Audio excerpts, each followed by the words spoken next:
Bien sûr. C'est lancé. Bonjour à toutes et à tous. Je vois que le nombre de participants augmente à grande vitesse. On va attendre encore une ou deux petites minutes. Gérald, Philippe, si vous êtes d'accord. Le temps d'avoir un maximum de personnes. Pas de problème, on peut attendre. On peut même proposer à ceux qui sont déjà là, puisqu'on va peut-être attendre une petite minute, vous avez le temps d'aller à la machine à café, prendre votre petit café et vous installer derrière l'écran. On est presque ça, presque au cinéma. C'est important à 14h le café. Ouais.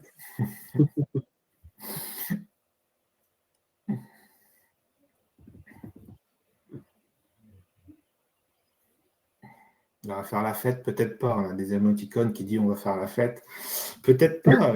C'est bien sûr que le petit webinaire va être dans un formalisme très convivial, mais jusqu'à là faire la fête, peut-être pas.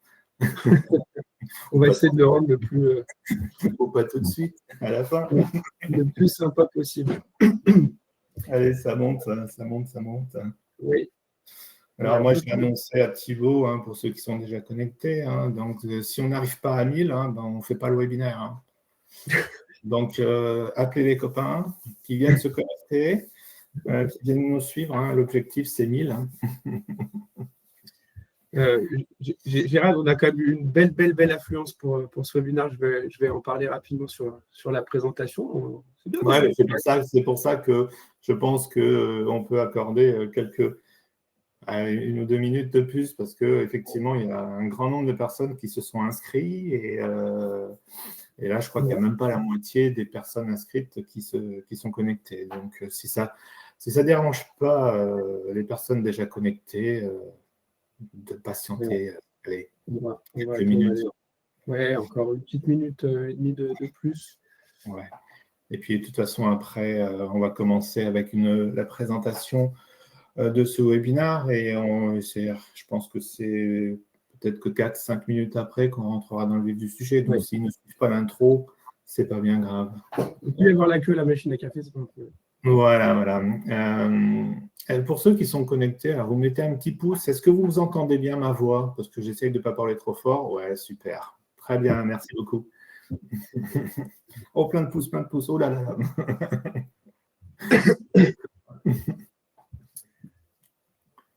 Alors, je vois actuellement 443 participants. C'est pas mal. Je vais démarrer tout doucement. Allez, on y va. On démarre tout doucement. Bonjour et bienvenue à ce webinaire informatif parlant des évolutions réglementaires en matière de classe A sur la cartographie des réseaux qui arrive très bientôt, c'est-à-dire le 1er janvier 2026. Donc, c'est la deuxième édition qu'on met en place cette année. La première ayant eu lieu le 25 mars dernier. Vous avez été très nombreux. Aujourd'hui, c'est une session de rappel pour toutes les personnes qui n'ont pas pu être présentes la dernière fois, qui se posent encore des questions. Donc, vous êtes encore très nombreux à vous être inscrits. Merci beaucoup. Ça prouve que ce sujet intéresse grandement. Alors Thibaut, on peut peut-être préciser, petite session de rappel, mais peut-être qu'il y a des personnes qui se sont inscrites au mois de mars et qui ont suivi le webinaire. Restez jusqu'à la fin parce qu'on va introduire une personne qui va faire un petit peu de témoignage, donc ça peut être intéressant. Si vous avez déjà suivi le webinaire en mars, restez jusqu'à la fin parce qu'il y aura du plus. Voilà. Tout à fait. Effectivement. Donc, avec moi aujourd'hui, notre expert, Gérald Boyer. Salut Gérald. Bonjour tout le monde. Donc, expert sur la réglementation anti-endommagement des réseaux, consultant, auditeur et formateur. Gérald nous aidera à comprendre les enjeux et surtout comment se préparer aux nouvelles exigences en matière de cartographie et de réseaux enterrés. Et aujourd'hui, donc comme le disait Gérald juste avant, nous avons la chance de recevoir Philippe Di Maiello. Salut Philippe. Bonjour, merci de m'avoir invité. Avec plaisir. Donc, Philippe sera avec nous pour une interview concernant un accompagnement que nous avons pu mettre en place pour la régie des eaux du Pays d'Aix. Donc, on verra ça sur la deuxième partie de ce webinaire. À tout à l'heure. À tout à l'heure, Philippe. Donc, bien entendu, le but de ce webinaire est bien sûr de recueillir vos impressions, mais aussi vos questions. Ces dernières sont très, très importantes pour Sogélink. Elles nous permettent de nous trouver au plus proche de vos challenges et mieux comprendre vos problématiques. Alors, n'hésitez surtout pas à utiliser le chat mis à votre disposition. Aujourd'hui, nous avons des forces vives en les personnes de Justine et Zacharia qui s'occupent de la modération. Donc, merci à eux d'être présents et de répondre à certaines de vos questions. Certaines autres questions, et on l'a vu sur la première édition, peuvent faire l'objet d'un délai de traitement un petit peu plus long parce que très précise, parce que très longue à répondre. C'est pourquoi nous vous invitons au maximum à nous laisser vos coordonnées, mail et téléphone, afin que nous puissions revenir vers vous dans les meilleures conditions. Et d'ailleurs, en parlant de questions, nous avons une première question pour vous. Amélie, en coulisses, va vous faire apparaître cette première question à laquelle vous êtes invité à répondre. Et cette question, c'est la suivante. Gérald, je te laisse nous la poser. Alors, cette question est importante. Quel est le pourcentage de vos réseaux non sensibles géoréférencés en classe A en zone urbaine selon l'INSEE à ce jour? 0%, ça veut dire que vous n'avez rien fait, rien préparé, vous êtes très très loin, 10%, 25%, 50%, 75%, 100%, 100%, vous êtes les meilleurs élèves. Et ben, ça veut dire que vous avez tout compris et que vous êtes prêts. C'est important de savoir où vous vous situez aussi, parce que ça va vous permettre aussi de vous orienter, si vous voulez qu'on vous accompagne, de vous orienter, de vous aider dans cette démarche pour le 1er janvier 2026, comme on a pu faire avec M. Di Magnolo. Donc, vous pouvez répondre à cette question. Je crois qu'elle est anonyme et on va juste compter le nombre de pourcentages de mémoire et on reviendra sur le sujet. Très bien. Et donc, je fais soumettre le vote. Comment on fait? Chaque personne le fait répondre, c'est ça? Soumettre. Alors là, nous, on peut répondre aussi, même si on n'est pas directement concerné. Mais toutes les personnes, en fait, voient cet écran-là. Alors, moi, je fais ignorer. Voilà. Je fais ignorer pour moi. Exact. Donc, pendant qu'on reçoit les réponses à cette question, Gérald, je te propose de nous faire un rappel des dates clés qui ont marqué cette réglementation et qui vont continuer de la marquer. Donc, très rapidement, je voyais les petits messages qui arrivent déjà. Ne vous inquiétez pas, ce webinaire, vous aurez un accès à l'enregistrement, vous aurez un lien, ne vous inquiétez pas. Vous aurez peut-être même le support PDF qui sera envoyé, ne vous inquiétez pas. On vous restituera toutes les informations qui vont bien à la fin de ce webinaire pour pouvoir les reprendre. D'accord ? Donc, je suis Gérald Boyer, je suis auditeur, formateur, je fais du conseil juridique et au niveau aussi des assurances, je défends soit des exploitants de réseaux à qui on a cassé des réseaux lors de travaux, soit je défends des entreprises de travaux qui ont cassé des réseaux parce que les plans n'étaient pas justes. Bon, je suis pas que formateur, je fais aussi de l'assistance juridique dans le domaine des réseaux. Les dates clés, oui, c'est important de reprendre un peu les dates clés. Majoritairement, vous les connaissez toutes, ces dates clés. Cette réglementation est une réglementation, je ne vais pas dire à géométrie variable, c'est une réglementation qui est très lourde de conséquences. Et donc, il a été décidé de la déployer progressivement d'année en année, avec un début de cette réglementation en 2011, où il y a eu l'ouverture du guichet unique et l'ouverture et le recensement de l'ensemble des exploitants de réseau. Donc, je rappelle qu'en 2011, tous les exploitants de réseau, qu'ils soient publics ou privés, doivent enregistrer leur réseau sur le site du guichet unique, la plateforme du guichet unique sur lequel on ira faire nos DP et nos DICT. À partir de 2012, une fois que tous les réseaux ont été normalement enregistrés par ces exploitants, il y a eu la possibilité de la consultation de ce guichet unique, justement pour réaliser nos DT, nos DICT et nos ATU. Plateforme obligatoire à utiliser pour faire tout ce qui est déclaration DT, DICT et ATU. 2014, on a rajouté la dématérialisation de l'envoi des DT et des DICT. Donc en 2014, on a pu dématérialiser tous ces envois parce qu'on pouvait auparavant faire de l'envoi des TDICT en mode non dématérialisé, fax, email, fax, courrier, pardon.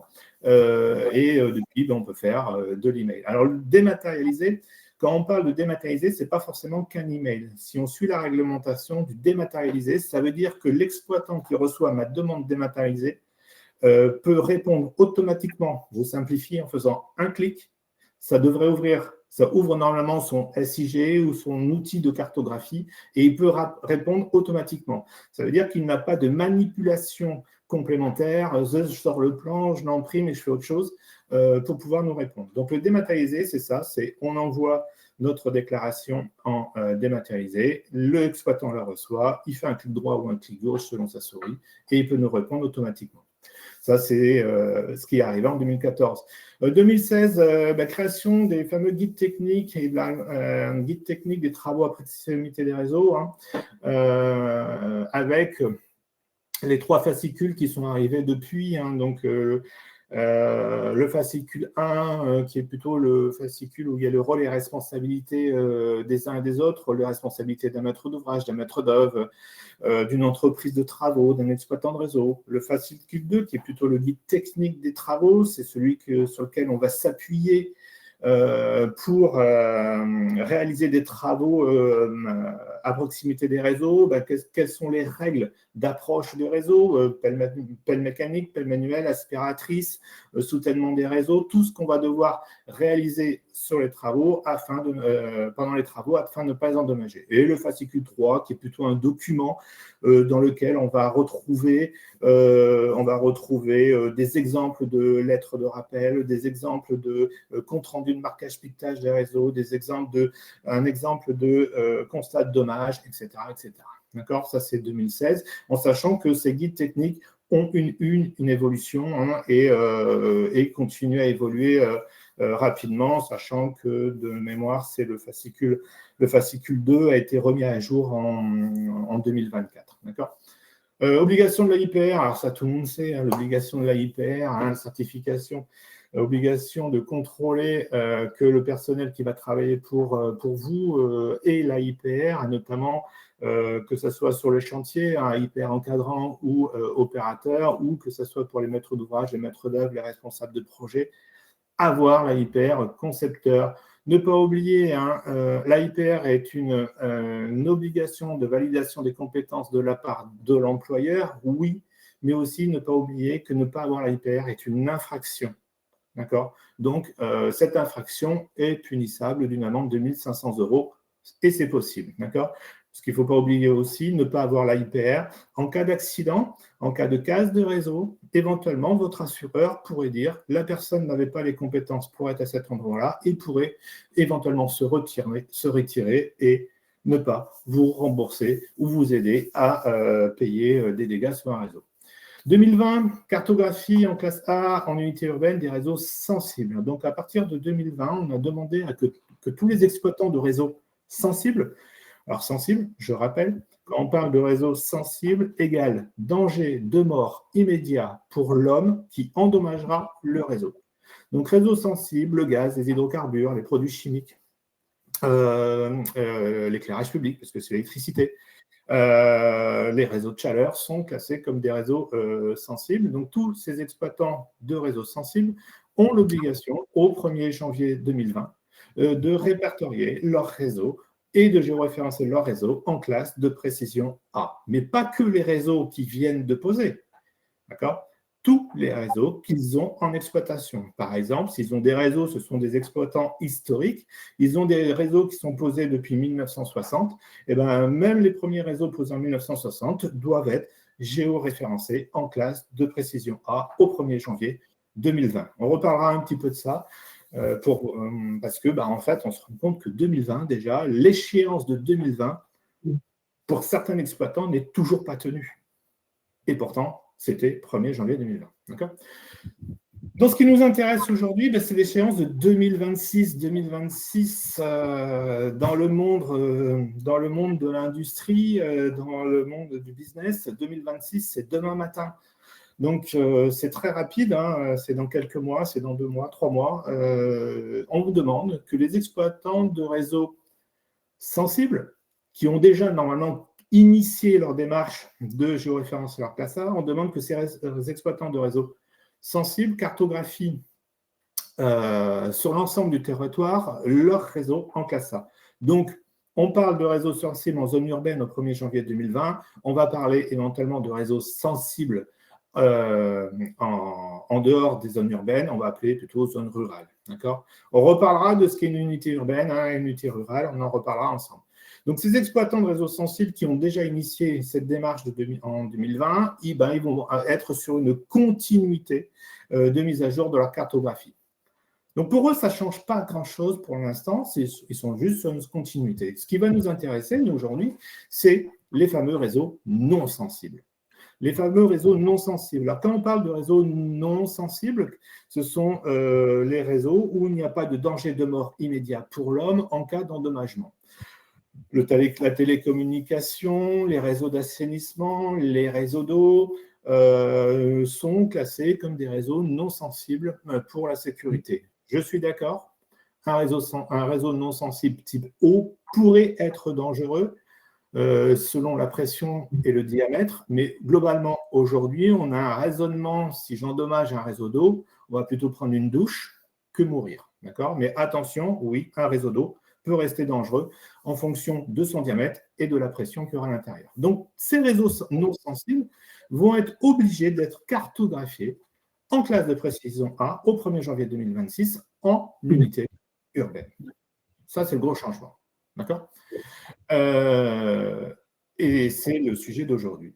2026, autre échéance qui arrive en même temps, mais qui fera appel éventuellement à un nouveau webinaire ou à un autre sujet, c'est l'utilisation du PCRS, plan de corps de rue simplifié. Au 1er janvier 2026, dans les communes, les agglos, les communautés de communes, où il existe un PCRS, un plan de corps de rue simplifié, les exploitants de réseau, qu'ils soient sensibles ou non sensibles, devront utiliser ce plan de corps de rue simplifié. On va faire simple, ce fond de plan, qui est un mixte, en fait, qui est à mi-chemin entre un fond de plan cadastral et vraiment un fond de plan complètement levé avec les angles de rue, les tampons, etc. On va être sur un mixte et normalement, on ne devrait plus retrouver de fond de plan cadastral sur les plans qu'on reçoit régulièrement aujourd'hui. Donc, PCRS, c'est un sujet et là-dessus, je pense que Thibaut redira un petit mot sur le sujet à la fin, mais ce n'est pas le sujet du jour. D'accord ? Effectivement. Et puis, tout ça devrait nous emmener progressivement, alors je ne dis pas tranquillement, non, pas tranquillement parce qu'il y a du travail, devrait nous emmener jusqu'en 2032. Et normalement, en 2032, on est censé avoir l'ensemble des réseaux en France qui soient cartographiés, géoréférencés en classe de précision A. D'accord ? Voilà les dates clés. Les points clés. Est-ce que j'ai été clair et pour tout le monde, mettez des petits pouces si vous voulez, si ça a été clair. Et si, notamment, ça vous a été un petit peu utile, qu'on reprenne ça. Merci pour les petits pouces. Merci Gérald pour cette introduction sur les dates clés. C'est selon moi très clair, mais je connais la présentation. Rapidement, un petit point chiffre par rapport à la première question qui a été posée. Donc, ce que l'on en retient, c'est que 26% des répondants déclarent avoir 25% de leur réseau en classe A et 25% des répondants, donc on est quasiment sur la même chose, déclarent avoir leur réseau en classe A à hauteur de 50%. Voilà. Donc, après, pour 10% de leur réseau, on est à 18%. Seulement 5% déclarent avoir 100% de leur réseau en classe A. Et là, je pense que beaucoup d'exploitants de réseaux sensibles répondent, sont dans les 5%, peut-être, je ne sais pas. En tout cas, 12% répondent à 0% de leur réseau. C'est un petit peu étrange, on parle beaucoup de pourcentage. Combien de personnes ont répondu en sondage en tout sur la totalité ? Je sais pas, tu l'as dit, Thibaut ? Alors là, si je dois faire le calcul, ça nous fait 230 plus 350. On a presque la totalité. Hein. Là, j'ai 563 personnes qui assistent actuellement au webinaire. On atteint à peu près les 500. Donc, super. Voilà, donc tout le monde a joué le jeu, c'est super. On va pouvoir poser une deuxième question. Alors, deuxième question, merci Amélie. Donc, quelles sont les raisons pour lesquelles vous n'êtes pas à 100%? Première raison, et là, vous pouvez cocher, bien entendu, plusieurs cases. Hein. C'est une question à réponse multiple. Voilà. Donc, vous n'êtes pas à 100% pour des raisons qui sont budgétaires, pour des raisons qui sont organisationnelles, parce que vous manquez d'outils, parce que vous pouvez disposer d'une certaine méconnaissance des obligations, ou parce que peut-être il y a un manque d'accompagnement, ou peut-être pour une autre raison. Et à ce compte-là, si vous cochez autre, je vous invite à jouer le jeu jusqu'au bout et à nous donner les raisons pour lesquelles vous pensez que vous n'êtes pas à 100%.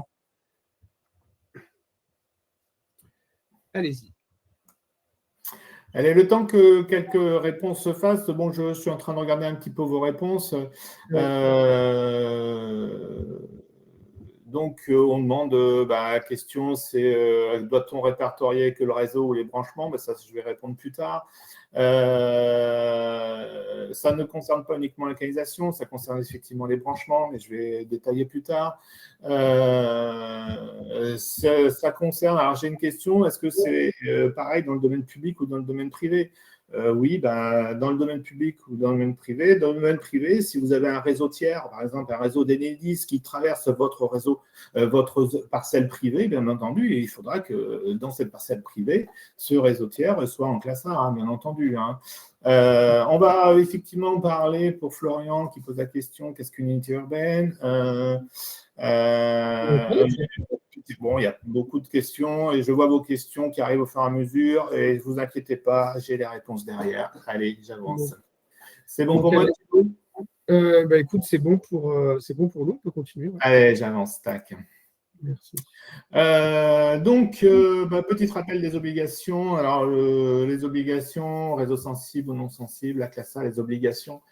Les obligations de passer les réseaux en classe de précision A, donc de les géoréférencer en classe de précision A, découlent du décret du 15 février 2012 et de l'arrêté du 12 février 2015 relatif à la réforme DT-DICT et à la réglementation anti-endommagement. Donc, vous pouvez retrouver ces décrets si vous êtes spéléo sur le site de Légifrance, d'accord, sur Légifrance, que vous savez ce que vous cherchez, c'est facile de trouver. Mais moi, je vais vous donner quelque chose qui est beaucoup plus simple. Si vous cherchez ces décrets, allez le chercher sur le site du guichet unique, construire sans détruire, réseau et canalisation. Vous allez retrouver tous ces textes et ils sont mis à jour. Synthèse de cette réglementation. Donc, selon la réglementation, tous les exploitants de réseaux sensibles pour la sécurité, gaz, électricité, etc., et non sensibles ont l'obligation de mettre à jour leur plan en classe A selon les échéances qui ont été définies. Quand on parle de réseaux sensibles, alors je vais prendre uniquement les échéances qui arrivent. Hein. Réseaux sensibles, vous pouvez voir en rouge. Hein. À compter du 1er janvier 2026, ces réseaux sensibles hors unité urbaine devront être en classe de précision A. D'accord ? On parle de réseaux essentiellement enterrés, puisque normalement les réseaux aériens n'ont pas de classe de précision, et en sachant que pour les réseaux aériens non sensibles, il n'y a pas d'obligation de déclaration dans le guichet unique de ces ouvrages. D'accord ? Réseaux non sensibles enterrés, en unité urbaine, donc 1er janvier 2026, il y a l'obligation de ce géoréférencement en classe de précision A, de l'ensemble des réseaux, hein, de l'ensemble des réseaux construits depuis le départ. Hein. Donc, vous avez des réseaux construits en 1960, vous devez les passer en classe A. Vous savez tous que normalement, depuis 2012, tous les réseaux que vous construisez depuis 2012, que vous posez depuis 2012, que vous modifiez, que vous déviez, vous devez les géoréférencer déjà en classe de précision A. D'accord ? D'où l'importance de connaître la date de pose du réseau et la date de modification. Ça va être un point important qu'on va aussi devoir retrouver dans des plans. Donc, les obligations découlent de ces décrets, le décret du 15 février 2012 et l'arrêté du 22 décembre 2015, d'accord ? 1er janvier 2026, réseaux sensibles enterrés hors unité urbaine devront être en classe A. Réseaux non sensibles enterrés en unité urbaine devront être en classe A. D'accord? C'est clair. Je pense que Gérald, il va peut-être falloir repartir sur certaines définitions pour recadrer un petit peu. Je te laisse un petit peu continuer, justement. Vas-y, parce que j'ai peut-être pas le. Ouais. Alors, non, simplement parce que c'est la partie d'après. Ah oui. On vous rappelle. Oui, on va voir la responsabilité. Oui. Mais en fait, les questions que je vois, si je n'interviens pas trop de temps en temps sur les questions, ce que je suis en train de voir, par exemple, Julien Marzolf, votre question, je vais y répondre dans le sujet d'aujourd'hui, par exemple. D'accord? Ne vous inquiétez pas. OK? Allez. Et puis à la fin, on aura peut-être des petites questions sur lesquelles on va compléter. D'accord? Donc, on va faire un petit rappel des définitions. C'est important de refaire un point sur les définitions. Qu'est-ce qu'un exploitant de réseau? Ça, c'est important.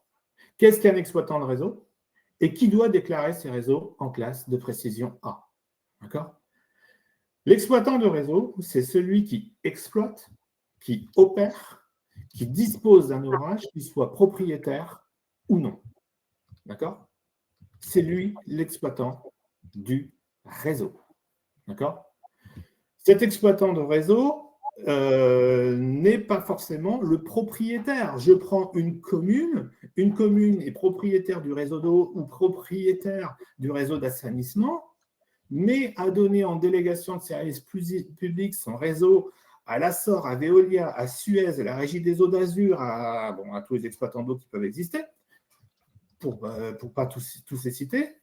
C'est cet exploitant qui exploite en délégation de services publics qui aura l'obligation de mettre les réseaux en classe A et pas le propriétaire. D'accord? Une chose qui est importante qui va arriver, qui va être un gros sujet, c'est que selon l'article R554-22 qui a été modifié le 13 novembre 2024, un exploitant d'un ouvrage empruntant un fourreau hébergeant des ouvrages de même catégorie, donc je m'explique. Le génie civil, par exemple, le génie civil majoritaire en France, en télécommunication, on va dire que c'est Orange qui est majoritairement propriétaire du génie civil et des infrastructures. D'accord ? Dans ces fourreaux vont passer éventuellement d'autres exploitants de réseau. Il va passer du Prise, du SFR, du Bouygues. Voilà. Ils vont louer le passage dans le fourreau. D'accord ? L'article R554-22 permet que quand vous avez un exploitant qui utilise le fourreau d'un autre, de mettre en place une convention afin que ça soit le propriétaire du génie civil qui réponde en classe de précision A et qui lui-même cartographie en classe de précision A. D'accord? Donc, par exemple, c'est vraiment un exemple, SFR, Bouygues, Neuf, Numéricable, Axione, qui vont utiliser les fourreaux de Orange, pourront s'appuyer 6 conventions, alors là, c'est là où il y a une grosse discussion entre ces exploitants, pourront s'appuyer en disant veuillez vous référer, en réponse à NDT, NDCT, veuillez vous référer au plan d'Orange, et c'est Orange qui aura l'obligation de cartographier ces réseaux en classe A. Ça, bien sûr, sous modalité de convention et de conditions qui auront été prises entre exploitants. C'est une chose qui est importante parce que j'ai souvent la question, oui, mais moi, j'utilise des fourreaux qui ne sont pas les miens, je les loue, est-ce que c'est à moi de cartographier les réseaux? Non, ce n'est pas à vous, c'est le propriétaire, s'il y a convention, hein, d'accord, bien entendu. Alors, j'ai une question qui est intéressante. Les réseaux de fibre optique qui empruntent les égouts visitables. Les fibres optiques qui empruntent les égouts visitables, généralement, ce que l'on trouve, alors si on prend Paris, parce que c'est un exemple que j'ai, si on prend Paris, généralement, la ville de Paris nous envoie le plan des égouts et on peut voir dans ce plan des égouts qu'il y a un câble de télécom, un câble électrique à l'intérieur Si on a cette information, vous, en tant qu'exploitant, puisque vous utilisez les loups visitables, ça va être difficile de recartographier tout ça en classe A. D'accord ? On est bon, Thibaut ? Écoute, on est bon. Merci de répondre à certaines questions qui sont posées directement sur l'outil. Je pense que ça peut être intéressant de repréciser ce que c'est qu'un réseau en classe A. Ouais. Donc, on parle aussi de réseaux abandonnés. Donc, on va voir la déclaration.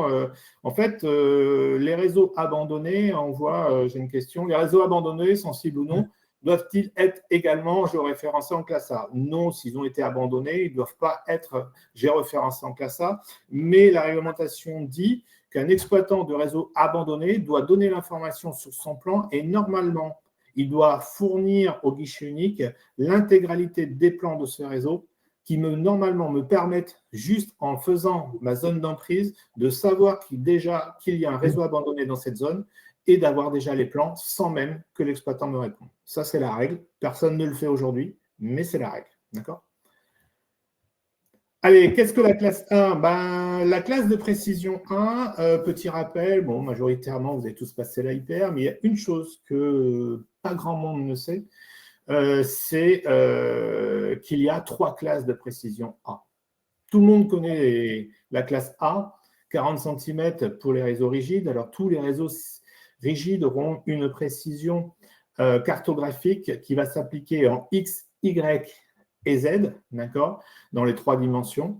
40 cm pour les réseaux rigides, donc tout ce qui va être acier, fonte, béton, fibrociment, bona. Ça va être des réseaux qui vont être géoréférencés en classe de précision à 40 cm. Les réseaux flexibles, 50 cm, que ce soit des réseaux en PVC, en PEHD, en TPC, ça va être des réseaux qui auront une précision de 50 cm. Alors, j'entends déjà, oui, mais un réseau en PEHD qui est supérieur à 100 mm, ce n'est pas flexible. Si un réseau en PEHD qui est supérieur à 100 mm de diamètre, il est flexible. Si vous le tirez sur une longueur de 50 mètres, vous allez bien voir qu'il est flexible. D'accord ? Et là-dessus, de toute façon, c'est bien écrit dans les textes que ces réseaux ont été classés flexibles. La 3e classe que pas grand monde ne connaît, c'est les ouvrages souterrains de génie civil attachés aux installations destinées à la circulation des véhicules de transport ferroviaire ou guidés lorsque ces ouvrages ont été construits antérieurement à janvier 2011. Donc, on pourrait assimiler ça à du métro, du RER. On aura une classe A pour ces ouvrages de 80 cm. D'accord ? Ce sont les 3 classes de précision et donc on est vraiment sur du X, Y, Z. On est dans les 3 axes au niveau de cette classe de précision. D'accord ? Ok. Maintenant, des erreurs du géoréférencement de la classe A que je vois, c'est l'exploitant du réseau. C'est toujours l'exploitant du réseau qui est responsable de la classe de précision de son réseau. Je simplifie, s'il prend un prestataire qui ne travaille pas bien, c'est quand même lui qui est responsable. Voilà, pour la réponse. Ok. Et j'avance. Oui, on parle maintenant d'une chose assez importante. Alors, qu'est-ce que l'unité urbaine ? Cette fameuse unité urbaine dans lequel il y a l'importance de je me trouve en unité urbaine, je me trouve en unité hors urbaine. Alors, l'unité urbaine est définie par l'INSEE. D'accord ? L'unité urbaine, au titre de la réglementation DT-DICT, est mentionnée dans le contenu fourni en relation avec le délai prescrit du 15 février 2012. L'unité urbaine, c'est extrait des textes au 1er janvier 2019 de l'INSEE. Donc, vous pouvez aller sur le site de l'INSEE. Dans le petit moteur de recherche de l'INSEE, vous tapez unité urbaine et vous aurez les informations. Alors, vous aurez la définition, pas light, mais la définition où il vous faut un doliprane pour comprendre ce qu'est une unité urbaine, parce que on est vraiment sur quelque chose de très, très détaillé. On va la simplifier. L'unité urbaine, c'est une commune ou un ensemble de communes présentant une continuité de bâti où aucune habitation n'est séparée de plus de 200 mètres entre elles, d'accord ? Et comptant au minimum 2000 habitants. Si j'utilise, Thibaut, si je bouge ma souris, tu la vois ou pas, toi? Non? Non, Non, on voit non. pas ta souris. Alors, si vous regardez l'image du haut où c'est marqué unité urbaine, on imagine, nous sommes sur une commune de 3000 habitants, donc 3000 habitants, nous sommes sur unité urbaine. Et vous voyez que toutes les habitations sont l'une à côté des autres et ces habitations n'excèdent pas 200 mètres entre chaque habitation. Donc, nous sommes vraiment, réellement dans une unité urbaine et notamment dans le tissu bâti. D'accord?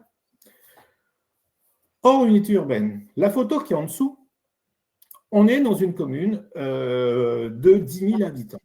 Donc, on est dans une commune de 10 000 habitants, donc nous sommes concernés par l'unité urbaine. Sauf que là, vient en compte le tissu bâti. D'accord? Donc, vous voyez où il y a la flèche rouge, eh ben, c'est, admettons, on est en sortie d'agglomération, il n'y a plus de tissu bâti dans cette zone, et pourtant, nous sommes bien dans la commune définie unité urbaine.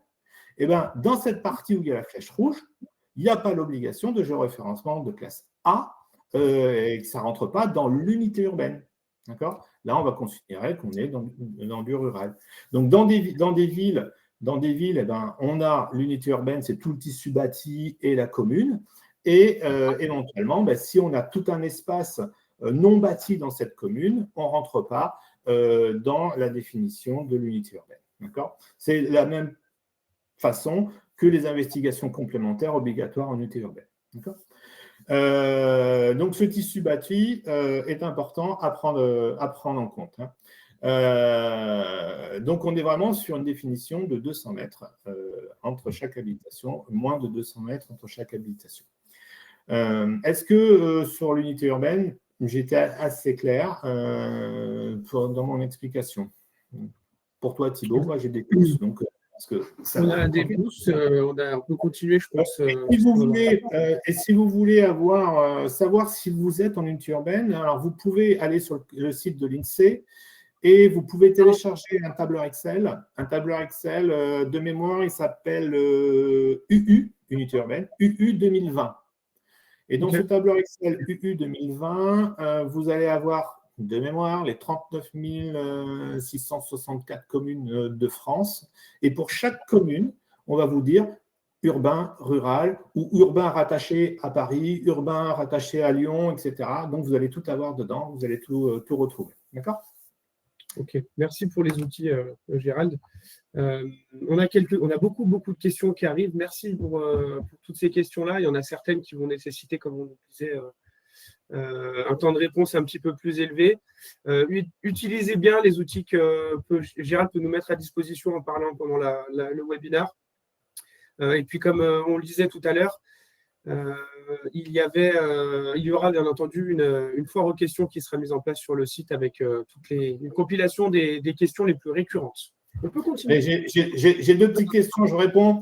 Donc, j'ai Jérémy Perrin qui dit ce qui veut dire qu'une commune de moins de 2000 habitants ne fait pas partie d'une unité urbaine et donc n'a pas l'obligation de classe A.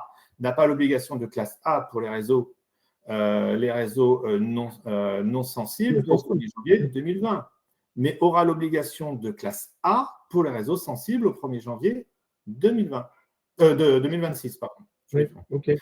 Est-ce vraiment possible d'avoir une zone urbaine et hors urbaine dans une même commune? Oui, c'est possible, puisque alors on ne va pas parler de zone hors urbaine, on va parler de tissu bâti. D'accord? On va rentrer la notion du tissu bâti. D'accord? Donc, on va être dans une unité urbaine dans laquelle il y aura un tissu bâti et on va être aussi dans une unité urbaine dans laquelle il pourrait y avoir une zone non bâtie. Et dans cette zone non bâtie, eh ben, on ne rentre pas dans les obligations de cartographie du réseau en classe A. Voilà. Allez, j'avance. Je mets juste le lien de 2020 que tu as évoqué là, parce qu'on peut partager des liens. Ajouter à la session, vous allez pouvoir… Gérard, je te laisse continuer pendant ce temps. Donc, référentiel pour la cartographie. Donc, ces réseaux doivent être cartographiés, géoréférencés en classe de précision A. Les documents qui couvrent cette exigence technique et réglementaire pour garantir les relevés atteignant une classe de précision A ont été définis. On a des principaux référentiels, mais on retrouve toujours l'arrêté du 15 février 2012 qui fait référence. mais on va rajouter la norme 70003 partie 2 et la norme 70003 partie 2 qui est dédiée au géoréférencement des ouvrages. On a vraiment dans ces documents le référentiel de géoréférencement et de détection de réseau, et notamment les entreprises qui sont certifiées en détection de réseau et géoréférencement doivent répondre à ce référentiel. D'accord. La réglementation qui est aussi associée, c'est le Code de l'environnement, l'article R554.1 à R554.38 du Code de l'environnement traite aussi des travaux à proximité des réseaux et notamment des obligations de certification des entreprises qui doivent faire de la détection de réseau. Alors attention, hein, quand on parle de détection de réseau et entreprises certifiées, au niveau de la certification, une entreprise qui est certifiée en détection de réseau et ou géoréférencement, elle est certifiée sous un référentiel et ce référentiel, c'est le but de faire des investigations complémentaires. D'accord ? Ça, c'est important de bien le prendre en compte. Je fais des investigations complémentaires, je vais relever des réseaux pour des tiers, je suis certifié en détection de réseau et géoréférencement. Par contre, maintenant, un exploitant de réseau qui a besoin de faire géoréférencer son patrimoine, je vais prendre l'eau de Tournon, la Régie des eaux d'Azur, Orange, Bouygues, Numérica, etc. Vous avez besoin de faire géoréférencer votre patrimoine, vos réseaux, et notamment de les ramener en classe A. Vous n'avez pas l'obligation de prendre une entreprise certifiée, puisque de toute façon, la responsabilité, c'est vous qui l'avez. Alors, bien entendu, prendre une entreprise certifiée est un gage de sérieux, mais il faut bien savoir qu'on est certifié dans le but de faire des investigations complémentaires. Moi, aujourd'hui, je ne suis pas certifié, et pourtant, je suis auditeur en certification, et j'arrive quand même à travailler et à avoir des bons résultats. D'accord ? Gérald, oui. Gérald, je me permets de te couper. On a une question de Maxime qui veut savoir qui et comment obtenir cette certification. Est-ce que tu peux nous expliquer un petit peu comment ça se passe au niveau de cette certification en détection et en géoréférencement rapidement ? Cette certification, on va la simplifier. Hein, c'est comme une certification ISO. On passe par un organisme certificateur. Il y en a trois aujourd'hui, 4. Où est-ce qu'on va trouver la liste des organismes certificateurs ? On va la retrouver toujours sur ce fameux guichet unique Construire sans détruire, réseau et canalisation, dans lequel vous allez trouver ces organismes qui vont être capables de venir vous certifier.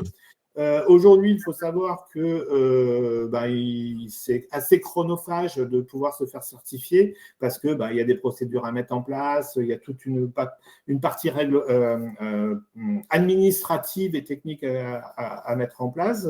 Donc, sachez que Sogenic, on peut vous accompagner justement pour aller jusqu'à la certification de votre entreprise. On l'a fait déjà plusieurs fois, je pense déjà une quinzaine ou vingtaine de fois, je crois, Thibaut. Oui. Nous avons accompagné des entreprises pour se certifier avec des documents, etc. Ils ont été certifiés immédiatement et ça a fonctionné. On a contrôlé via des formations qu'ils savaient faire. Et donc, c'est assez facile. Donc, si vous avez besoin de conseils, revenez vers Thibaut, revenez vers Sogenic, on pourra vous accompagner sur le sujet. On vous laissera des coordonnées à ce sujet-là. Il faut quand même préciser, bien entendu, que cet accompagnement, cette certification n'est pas obligatoire, mais par contre, c'est un vrai gain de temps. Et puis, le gain de temps, parce que souvent, vous êtes pressé pour obtenir cette certification auprès des organismes certificateurs agréés. Mais surtout, c'est un gain de temps parce qu'on va vous permettre de valider tous les critères au préalable et que du coup, le jour de l'audit, vous passez tous les champs ouverts. Je vous mets le lien vers la page de… Et Christophe, effectivement, Christophe Détouillon, j'écorche peut-être votre nom. Christophe, où est-ce qu'on peut trouver les entreprises certifiées ? Toujours cette plateforme Construire sans détruire, réseau et canalisation. Vous avez un petit onglet certification, vous cliquez dessus, vous allez voir un tableau, vous allez pouvoir télécharger un tableau des entreprises certifiées en géoréférencement et détection de réseau et un tableau des géomètres certifiés pour le géoréférencement. Donc, vous pouvez avoir cette liste sans problème sur la plateforme Construire sans détruire, réseau et canalisation. Je mets le lien. Très bien. Donc, j'avance. Allez. Alors, qu'est-ce qu'un réseau? Ben, ça, la question, je l'ai eue. Hein. Qu'est-ce qu'un réseau? Alors, qu'est-ce qu'un réseau? Un réseau, qu'est-ce qu'on doit géoréférencer? On doit géoréférencer le réseau. D'accord? Ça, je pense que vous l'avez tous entendu. D'accord? En réponse à un DT ou à une DCT, chaque exploitant doit permettre au déclarant d'obtenir les informations utiles relatives à la localisation de son réseau. D'accord? Ce dit réseau, c'est quoi? Le réseau désigne toute ou partie d'une canalisation, d'une ligne, d'une installation, ainsi que ses branchements et équipements ou accessoires nécessaires à son fonctionnement. Donc, tout à l'heure, il y avait une question. Est-ce que les branchements font partie du réseau? Oui. Est-ce que ces branchements doivent être géoréférencés en classe A? Oui. Mais ce n'est pas que ça. Si on regarde ce qu'est un réseau, et je vais prendre un exemple qui est en dessous, l'exemple des réseaux d'eau pluviale. Les exploitants de réseaux d'eau pluviale déclarent leur linéaire de réseau. D'accord. Donc, on voit un trait sur le plan. Les chambres de visite, on ne les voit quasiment jamais sur les plans. Les bassins d'orage, on ne les voit pas sur les plans. D'accord? Les filtres à sable, on ne les voit pas sur les plans. Par exemple, ici, sur la photo que vous voyez, il y a un petit carré rouge, d'accord, où c'est marqué Cours Saint-Louis. Il y a, à cet endroit-là, un filtre à sable. Le pire, c'est que cette légende n'est pas dans les plans. Donc, on ne sait pas ce que c'est. Donc, quand j'ai posé la question à l'exploitant, bon, le trait vert, c'est quoi? Oui, c'est mon réseau. Et le carré rouge, c'est quoi? C'est un filtre à sable. Oui, d'accord. C'est comment en dessous? Bah, le filtre à sable, il est à peu près à 80 cm de profondeur et c'est quelque chose qui fait 3 mètres par 3 mètres. Est-ce qu'en tant qu'exploitant, vous accepteriez que je casse votre filtre à sable lors de mes travaux? Ben, je ne pense pas. Par contre, en tant qu'exploitant, vous ne l'avez jamais déclaré dans vos plans. Et en plus, il n'y a même pas la légende. Donc, quand on dit « je dois déclarer mon ouvrage », je déclare tout ce qui fait fonctionner mon ouvrage. Je prends un autre exemple au niveau des réseaux d'assainissement. Les réseaux d'assainissement, vous avez des stations de relevage, des stations de pompage. Vous avez déclaré le linéaire. Je parle du linéaire, ça, vous l'avez déclaré, sauf que vous avez oublié de déclarer l'alimentation électrique de ces stations de pompage. Vous avez oublié de déclarer la surveillance, la télémétrie, la fibre optique. Et donc, si on casse vos réseaux, si on casse l'alimentation électrique de votre station de relevage, ben, messieurs, vous ne l'avez pas déclaré. Et pourtant, ça fait bien partie de la partie intégrante de votre réseau. Donc, ne pas oublier que quand on parle réseau, c'est tout ça. D'accord ? Par exemple, quand on parle de génie civil pour les exploitants de télécommunications, fourreau, conduite, ça c'est fait. Globalement, là, chambre de tirage, ça dépend. On a un rectangle. Chambre plafonnée, sur aucun plan que j'ai pu voir aujourd'hui, il est indiqué la différence entre une chambre plafonnée ou une chambre de tirage. Sauf que ça change tout en fonction des travaux que l'on va faire. Donc, en classe A, la chambre de plafonnée doit figurer sur votre plan avec son emprise au sol en classe de précision A. Elle fait partie de votre réseau. D'accord ? Donc, qu'est-ce qu'un réseau ? Eh bien, c'est tout ce qui permet de le faire fonctionner. D'accord ? Les réseaux référencés comprennent-ils la dérivation individuelle, colonne du coffret, branchement ? Oui, ben, tous vos réseaux doivent être déclarés. Donc, si on est dans un domaine privé, c'est autre chose, mais tous les réseaux qui sont dans un domaine public, vous devez aller donner ces informations. D'accord ? Et vous pouvez, les 547 personnes présentes ici, je suis sûr que vous avez déjà vu des réseaux d'assainissement, des réseaux de télécom, des réseaux d'eau, où il y a juste le linéaire, mais tout ce qui est accessoire, les vannes, les tampons, les ventouses, elles ne sont pas déclarées. D'accord ? Donc, attention sur ce qu'est un réseau. OK ? Thibaut, tu peux continuer ? Oui. On peut continuer. On va peut-être, alors pas accélérer non plus, mais juste pour rappeler, on est ensemble pendant 1h30, c'est-à-dire qu'on doit rendre l'antenne à 15h30. Bah, donc on avance. On va parler, c'est très intéressant et le temps passe vite. Donc, on va parler des critères qui sont respectés pour être conforme. Il y a plusieurs items, donc je vais te laisser un petit peu nous les présenter. Alors, pour finir, Barbara pose une question. Comment on déclare ces alimentations, sachant que ce n'est pas la même nature que le réseau exploité? Vous exploitez un réseau d'assainissement. Dans ce réseau d'assainissement, vous avez éventuellement un réseau électrique vous appartenant, mais vous déclarez un réseau électrique. D'accord? Ou alors, vous déclarez du multi-réseau. C'est possible dans le guichet unique de déclarer du multi-réseau. Globalement, aujourd'hui, un exploitant de réseau d'assainissement pourrait déclarer dans le guichet unique du multi-réseau, réseau d'assainissement, réseau de télécommunications, parce que éventuellement vous pouvez avoir de la télégestion, et puis un réseau électrique. Et quand vous allez répondre au DT, au DICT, on doit pouvoir voir le réseau d'assainissement avec tous ses accessoires, le réseau électrique qui alimente les pompes de relevage et le réseau de télégestion qui vous permet d'ouvrir ou de fermer des valves. Donc, vous pouvez, en tant qu'exploitant de réseau d'assainissement, déclarer un réseau électrique. Ça ne pose pas de problème. Et justement, je vous préconise et vous conseille fortement de le faire. D'accord? Allez, j'avance. Les critères à respecter pour être conforme. Alors, je vois des petits pouces. D'accord, ben super, c'est que ça marche. Alors, réseau d'eau égale un trait dans une rue, donc on est loin de repère de la vanne. Eh bien oui, mais ce n'est pas un plan. Un trait dans une rue, ce n'est pas un plan. Un trait dans une rue sur un fond de plan cadastral, ça s'appelle pas un plan, mais ça s'appelle une carte au trésor. Ça s'appelle une carte au trésor, ce n'est pas un plan. D'accord? Eh oui, vous pouvez pleurer, effectivement. Ok, les critères de respecter au niveau des plans, justement, et qu'est-ce qu'on doit respecter au niveau de ces plans, d'accord? Alors, un plan. Pour être, donc, on prend un plan que vous devez donner en réponse à NDT ou NDCT. Les critères à respecter pour avoir des plans de réseau conformes sont décrits. Ils sont décrits dans le fascicule 1 du guide technique des travaux à proximité des réseaux. Fascicule 1, chapitre 5.4.2, je crois qu'il y a le petit trait en bleu. Alors, ça ne se voit pas très bien le lien en bas en bleu, mais 5.4.2, on a ce qu'on appelle les obligations de l'exploitant à fournir en information.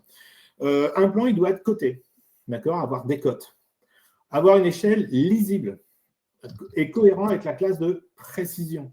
D'accord? Il doit être coté avec une échelle assurant la lisibilité nécessaire, cohérente avec la classe de précision, tronçon par tronçon.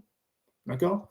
Et avec une échelle de plan fournie par le déclarant au 1/50e à 1/200e au milieu urbain, c'est ce qu'on attend d'un plan. Et en milieu rural, on serait sur du 1/500e à 1/2000e. Aujourd'hui, des plans en classe de précision A au 500e, au 1000e, au 1500, on n'est pas sur des plans en classe de précision A. Ils ne sont pas cohérents. L'échelle n'est pas cohérente à la classe de précision. D'accord? Théoriquement, on devrait avoir des plans, au 200e en classe A. D'accord? On voit beaucoup de plans, c'est marqué classe A, sauf qu'on les reçoit au 1000e. Vous prenez un plan, même s'il est A3 avec un CUTCH, au 1000e, vous prenez des mesures, vous avez facilement déjà, éventuellement selon les yeux, moi j'ai des lunettes, etc., on peut déjà avoir une erreur de 40 cm, qui est déjà la classe 1.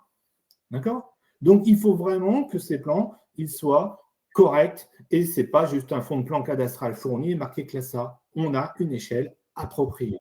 D'accord? Hop. Vous devez fournir des informations exhaustives et à jour, c'est-à-dire que dans vos plans, il doit y avoir une légende, et une légende qui comprend l'ensemble des symboles qu'on a dans le plan. Je dis bien l'ensemble des symboles qu'on a dans le plan. D'accord? Si je prends des légendes, et majoritairement, c'est ce que j'ai pu voir, les légendes des exploitants en télécommunication, eh ben, il manque plein de choses. D'accord? J'ai un trait, un rectangle noir. Sauf qu'un trait, un rectangle noir, qu'est-ce que c'est? Une chambre de tirage, une chambre plafonnée? Voilà. Je dois avoir une légende qui correspond vraiment à ma lecture de plan. Ce qu'il faut comprendre en tant qu'exploitant, et ça, je pense que ce n'est pas ancré. On ne vous demande pas de faire des plans pour vous embêter. On ne vous demande pas de faire des plans pour jeter de l'argent à la fenêtre. On vous demande de faire des plans afin d'assurer l'intégrité de vos réseaux. D'accord?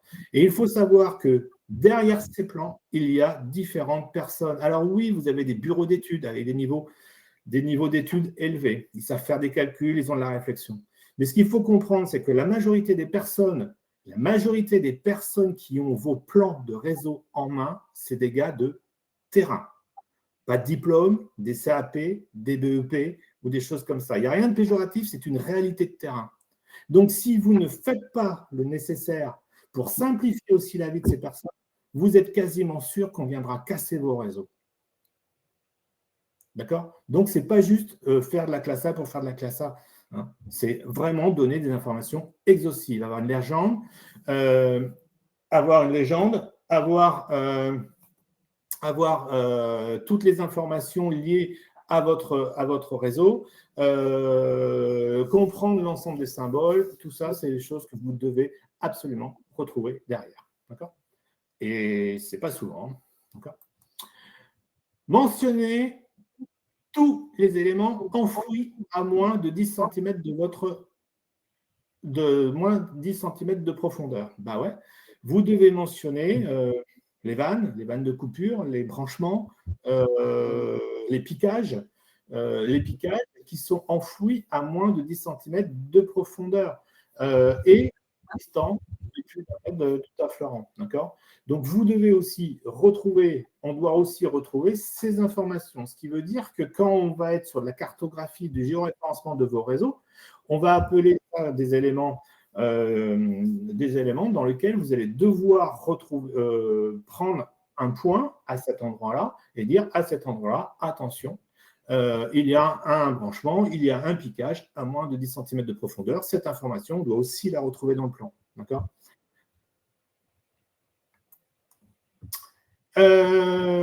Si le récépissé indique une règle de profondeur, donc ne pas oublier aussi, quand on parle de réseau en classe A, on a la profondeur du réseau.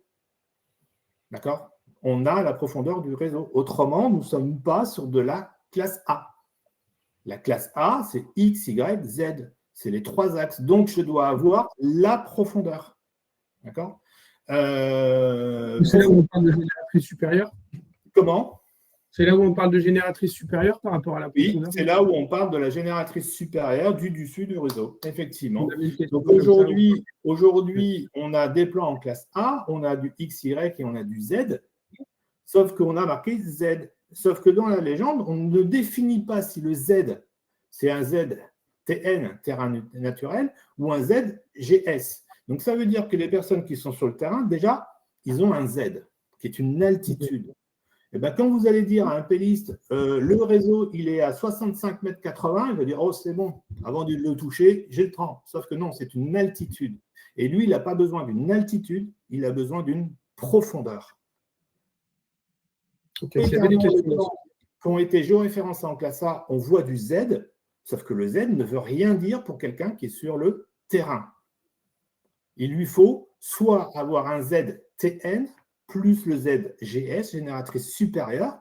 Si vous ne voulez pas calculer la profondeur, il le fera, d'accord? Mais ne pas avoir un seul Z. Ou si c'est un seul Z, il faut vraiment indiquer le Z que vous avez mesuré.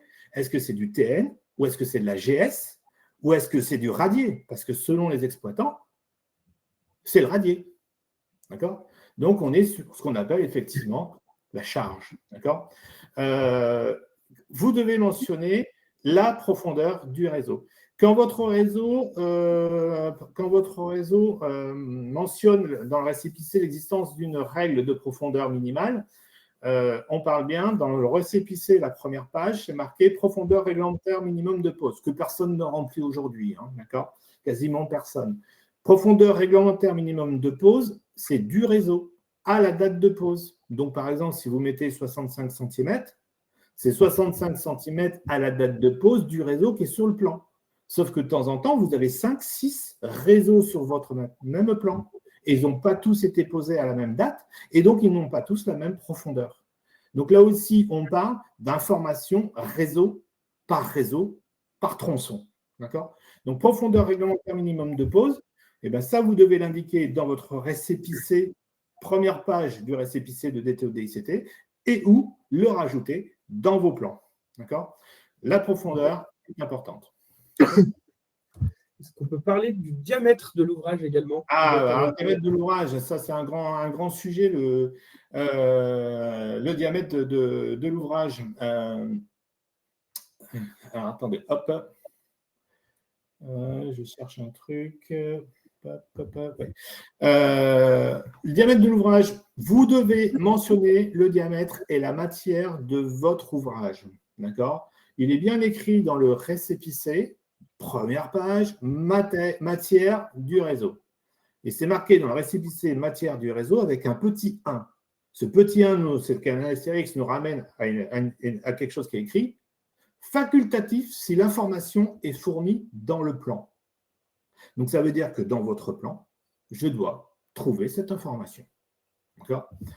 Alors, mentionner le diamètre de l'ouvrage. Pourquoi?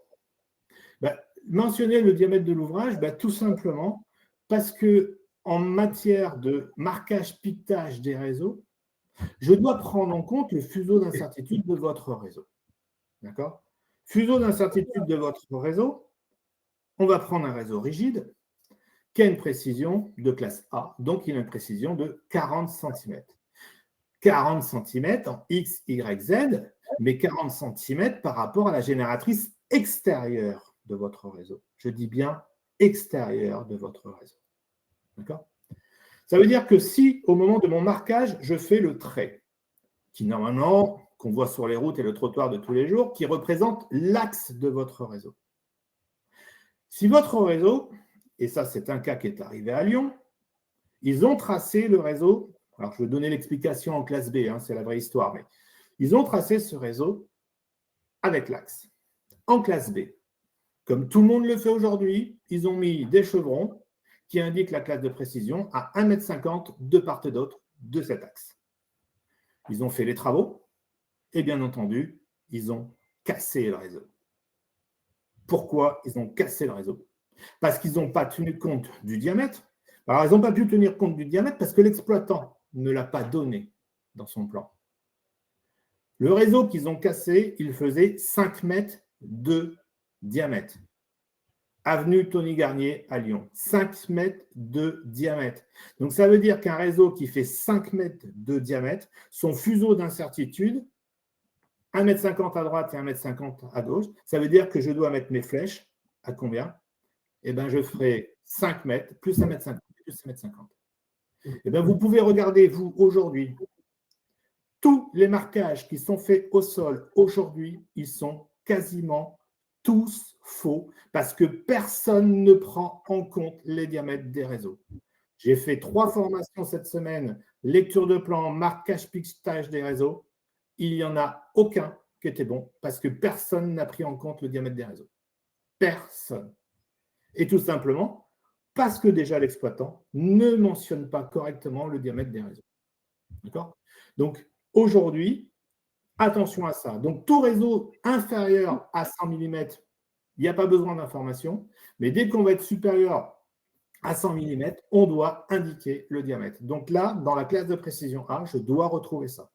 Et c'est très important pour l'intégrité de vos réseaux.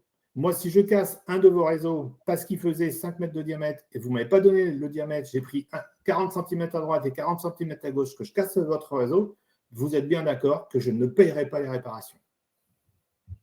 Parce que l'information n'était pas là-dedans. D'accord? Donc, le diamètre va être très, très important. OK? Et je pense qu'il y a des personnes de terrain actuellement de connecter. Vous serez d'accord avec moi.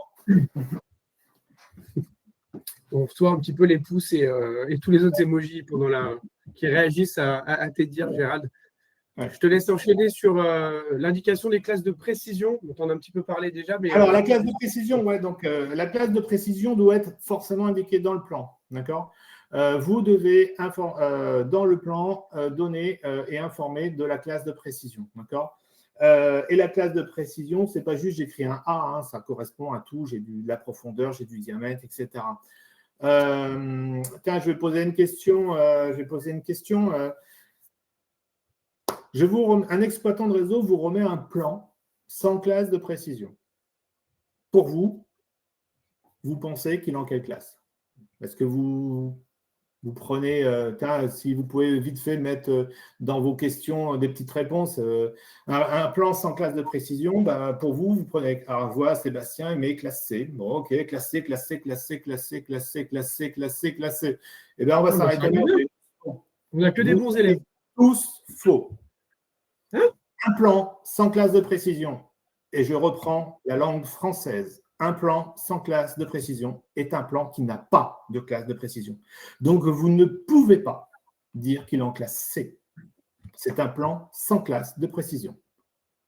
Voilà. Et donc, un plan où il n'y a pas la classe de précision indiquée A, B ou C est un plan irrecevable. Et vous ne devez pas accepter un plan dans lequel il n'y a pas la classe de précision indiquée. C'est facile pour tout le monde. Tout le monde dit, comme il n'y a pas de classe de précision, c'est un plan classe C. C'est faux. C'est un plan irrecevable. D'accord? Donc, il doit forcément retrouver cette classe de précision. Allez, j'avance. Fournir les coordonnées géoréférencées d'au moins 3 points de l'ouvrage. Oui, quand vous êtes en classe A, vous devez géoréférencer vos ouvrages.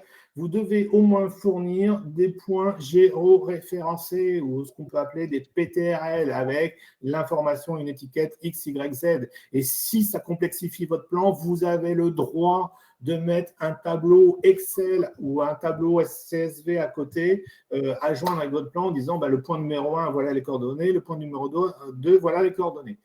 Donc, ce réseau doit être géoréférencé et on demande qu'il y ait au moins 3 points de l'ouvrage distants l'un de l'autre d'au moins 50 mètres ou 3 points de l'ouvrage le plus éloigné possible de l'un de l'autre si la dimension maximale est inférieure à 50 mètres. C'est-à-dire que sur votre linéaire, sur votre réseau, je dois pouvoir trouver des points géoréférencés. D'accord? Et si ça complexifie votre plan parce que les étiquettes sont trop grosses, vous avez le droit de me mettre un tableau Excel à côté. Donc, je dois géoréférencer mes réseaux. Réseau sensible hors unité urbaine, 1er janvier 2026. Réseau non sensible en unité urbaine, à compter du 1er janvier 2026, vous devez me fournir cela. D'accord? L'objectif de la classe A, ça va être d'identifier exactement où sont ces points. D'accord? Quel que soit le mode de mesure utilisé, le nombre et la localisation des relevés et de la technologie employée, il faudra obtenir le plus de points possible en classe A. C'est-à-dire que la distance minimale recommandés entre 2 points de mesure sont de 15 mètres pour des tronçons rectilignes et de 3 mètres dans les courbes. C'est ce qui est recommandé. Globalement, quand on fait de la détection de réseau, on prend un peu plus de points. Dans le cas de branchement et d'ouvrage non cartographiés, cette distance minimale recommandée sera de 2 mètres. Ok, c'est ce qu'on dit aujourd'hui. Mais aujourd'hui, quand vous allez cartographier vos réseaux en classe A, cartographiez aussi vos branchements. Comme ça permet d'avoir un fuseau d'incertitude d'un branchement en classe A. Ça veut dire un fuseau d'incertitude d'un branchement en classe A, ça soit 40 cm s'il est rigide, soit 50 cm s'il est flexible. Chaque changement de direction doit faire l'objet d'un point de mesure. D'accord ? Tous les points singuliers doivent faire l'objet d'un point de mesure. Et donc, on devra retrouver cela dans le plan. D'accord ? Vous devez indiquer vos points singuliers, les affleurants, les vannes, les avaloirs, les tampons, les ventouses sur du réseau d'eau. On doit retrouver tous ces points géoréférencés dans votre plan. Non ? OK ?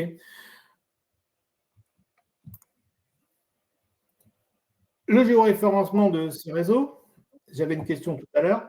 Ce géoréférencement, il est dans un système légal.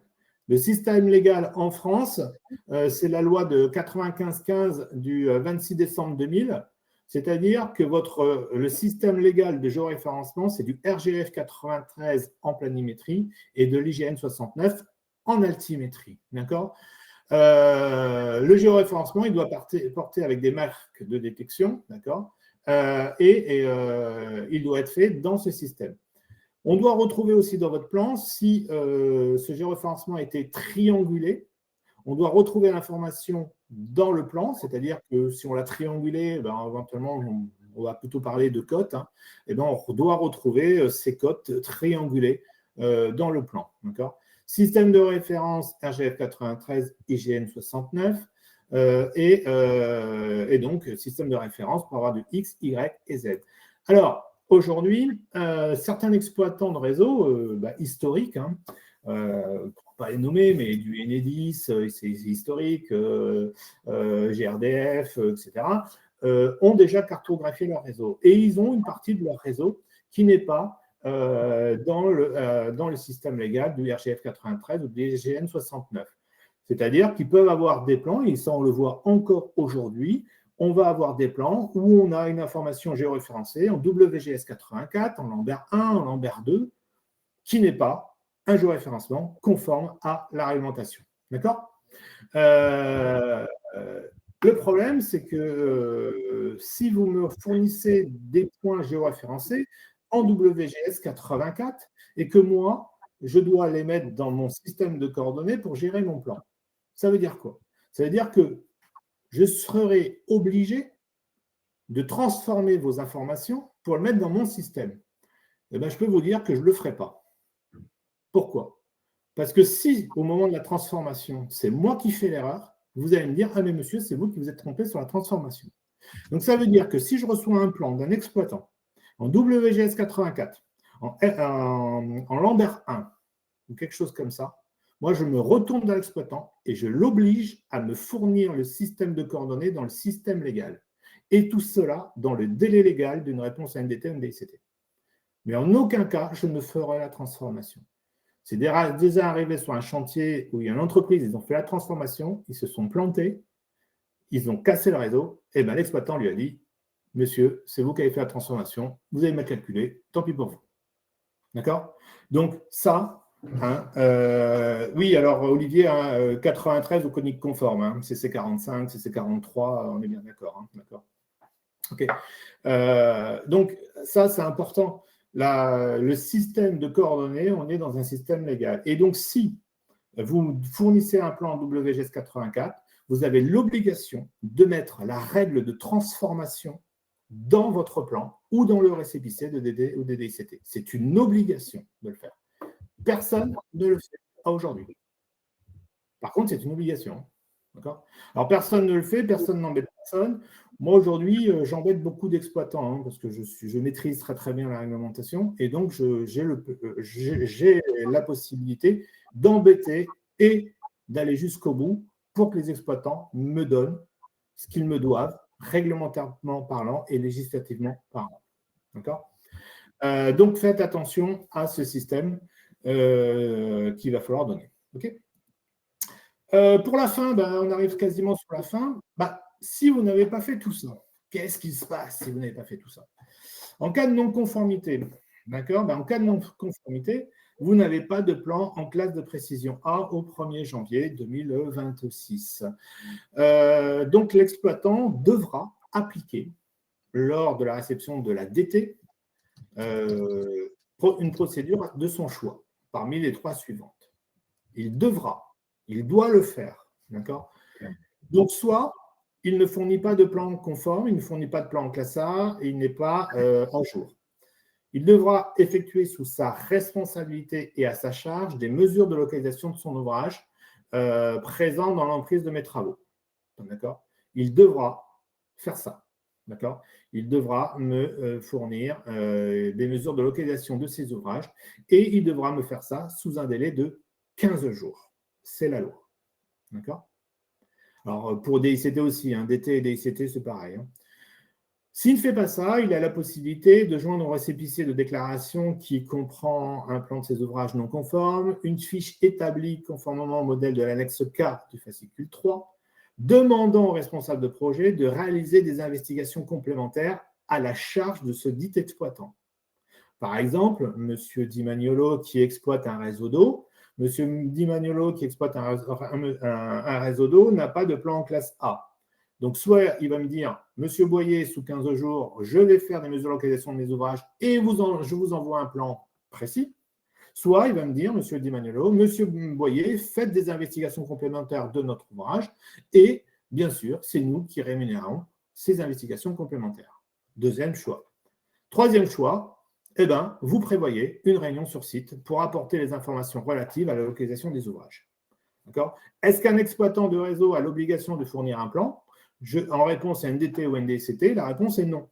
Par contre, s'il ne fournit pas de plan, il a l'obligation de donner rendez-vous sur site au maître d'ouvrage ou à l'entreprise de travaux pour venir faire une localisation de son réseau et ce qu'on va appeler un marquage de son réseau au sol. D'accord ? Donc, si pas de plan conforme au 1er janvier 2026, il y aura ces 3 règles. D'accord ? À appliquer. Je peux vous dire, par expérience, sachant que je fais de la formation, de l'audit, du conseil, du chantier tous les jours, d'accord ? Et quand je fais de la formation, je dis, si je n'ai pas formé 20 000 personnes depuis 2017, c'est que j'ai formé personne. Il est sûr qu'au 1er janvier 2026, il y a certains exploitants, ça risque de faire mal parce que beaucoup d'entreprises de travaux me disent « Oui, mais les plans de tel exploitant, c'est nul, ils sont nuls, ce n'est pas des bons plans. Oui, les plans de tel exploitant, ce n'est pas un plan, c'est des cartes au trésor, etc. Ils sont illisibles. » J'ai encore sur le bureau des plans qui ne sont pas des plans, qui sont des cartes au trésor. Il est sûr que ces entreprises de travaux vont vous obliger au 1er janvier 2026 d'appliquer une des 3 règles qui est là. Et là, je peux vous dire que vous n'allez plus rien maîtriser parce que vous aurez l'obligation sous 15 jours de vous déplacer, vous aurez l'obligation de payer les investigations complémentaires, vous aurez l'obligation de faire des mesures de localisation d'ouvrage et là, vous ne maîtriserez plus votre planning et même vos finances. D'accord ? Donc, c'est dommage parce que 2026, l'échéance de 2026 est connue depuis très longtemps. D'accord ?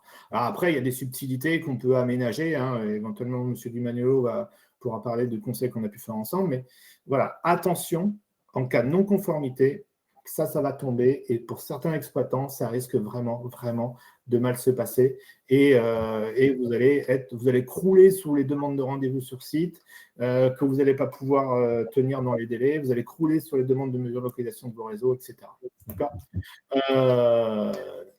D'accord. Et éventuellement, si je vois cela ne risque pas d'empêcher la réalisation des travaux. Si on est en phase d'été et que vous n'avez pas les informations, vos travaux ne vont éventuellement pas pouvoir se faire, bien sûr. Mais ça, ils ne vont pas pouvoir se faire parce que les exploitants ne vous ont pas donné les informations dans les délais légaux. C'est ça qu'il faut voir. D'accord. Et puis pour finir, voilà. Donc voilà globalement le sujet. On a essayé de synthétiser.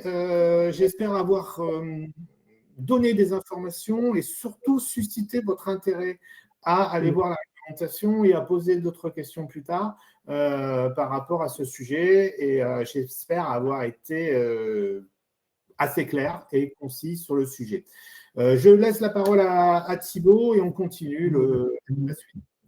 Oui, c'est un sujet qui est très très vivant. De toute façon, on a vu toutes les questions qui ont pu être posées. On a pu répondre à certaines et d'autres feront l'objet d'une réponse ultérieure, bien entendu. Et comme je vous le disais, je le répète, la foire aux questions va voir le jour. Après traitement de toutes les questions, on va se réunir là-dessus. Il y a une grosse équipe derrière. Rapidement, pour ceux qui ne le savent pas, on met à disposition des formations avec des formateurs experts qui sont rompus au terrain et donc qui connaissent vos problématiques et vos challenges. Donc voilà, ici c'est un échantillon. Je vous laisse le lien de notre catalogue de formation si besoin. On va ensuite rapidement, je vais vous parler aussi des formations, des accompagnements et prestations de conseil que l'on peut mettre à votre disposition. Aujourd'hui, j'attire votre attention sur celle qui est pour la mise en conformité de la cartographie des ouvrages et c'est l'objet de notre échange avec Philippe aujourd'hui. Voilà, on est sur une prestation de conseil avec bien entendu une analyse approfondie, un état des lieux de votre carto, un audit personnalisé sur site, le contrôle des déclarations, toutes les obligations légales et réseaux enregistrés maître d'œuvre, maître d'ouvrage, des recommandations techniques par nos experts, bien entendu, un contrôle des prestataires, comme le disait Gérald tout à l'heure, vous avez le contrôle de vos prestataires et vous êtes responsable s'ils ne sont pas réglementairement présents. Et puis enfin, bien entendu, la mise en place d'un rapport détaillé. Ce rapport détaillé, c'est comme une grille, donc là qui s'appelle grille d'audit, mais on peut appeler ça du conseil, de l'accompagnement, peu importe. Le but, c'est vraiment de chercher tout item en rapport avec la réglementation pour qu'ensuite vous puissiez être conforme par rapport à cette cartographie des ouvrages. Mais ça peut vraiment aller sur toutes les strates. Aujourd'hui, l'objet de notre échange, c'est ça. Et c'est pourquoi Philippe Di Maiolo fait appel à nos services récemment. Et on va écouter son témoignage par rapport à quelques questions. Rebonjour Philippe.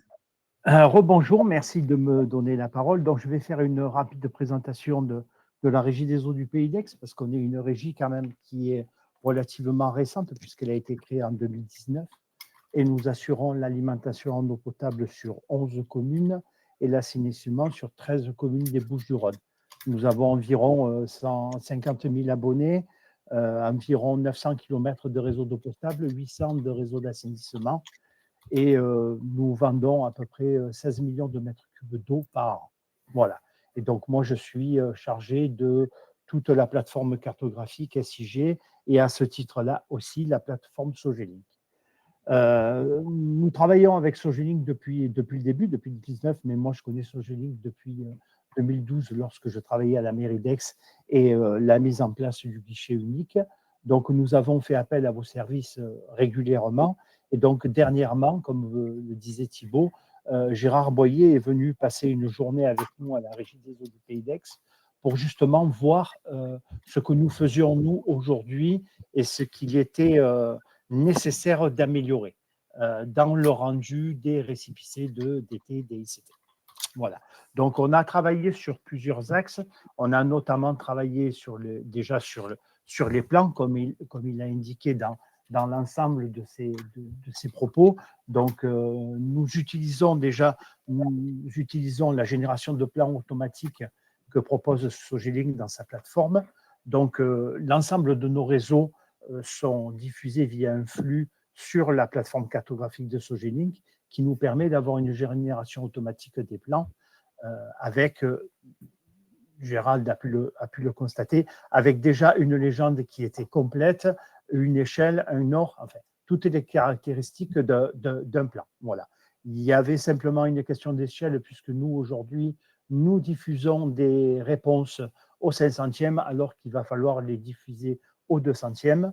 Et puis, je voulais également, sur la forme des plans, après je reviendrai sur le géoréférencement, sur les plans, je voudrais aussi revenir sur ce que Thibault a dit qui ferait l'objet de notre webinaire, c'est le PCRS.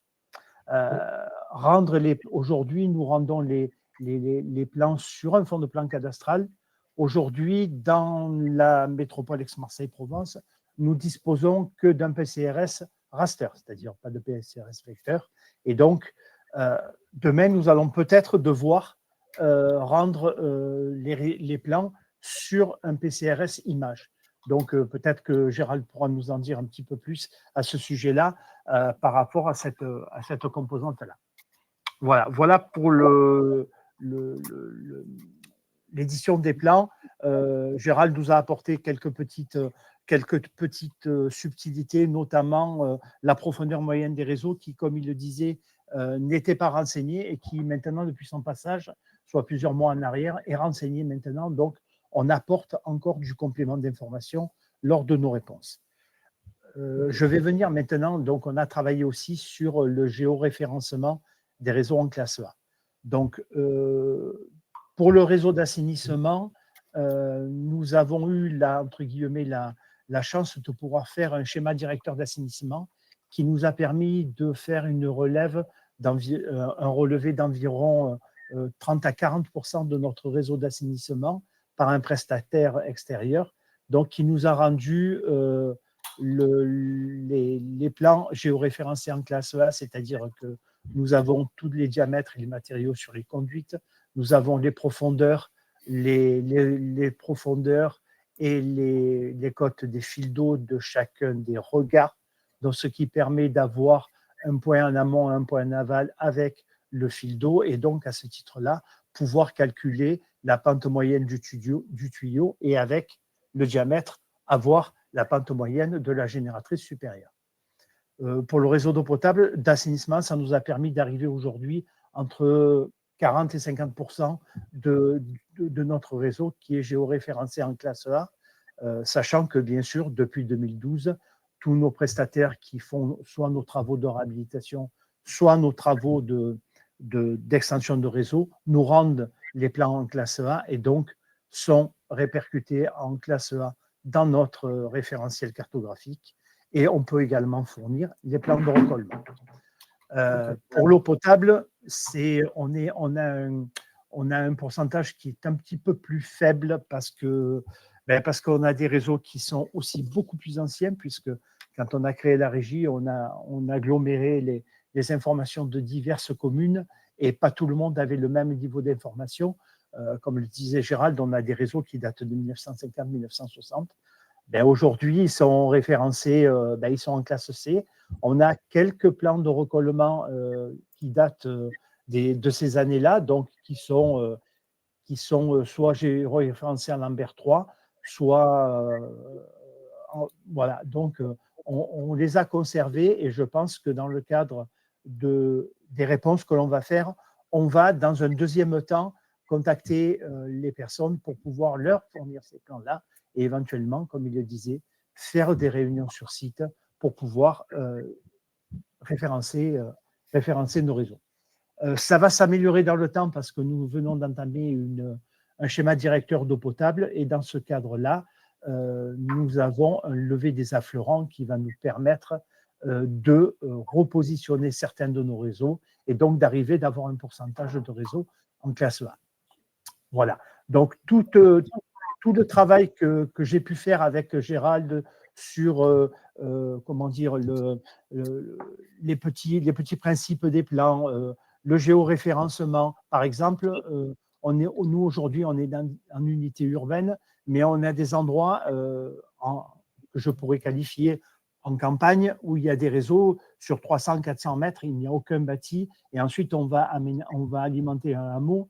Donc, on ne va pas se concentrer sur ces réseaux-là qui peuvent rester en classe B ou en classe C, et on va se concentrer plutôt faire des repérages sur le réseau qui alimente ce hameau, parce que là, on est un secteur bâti, et là, on doit cette réponse-là.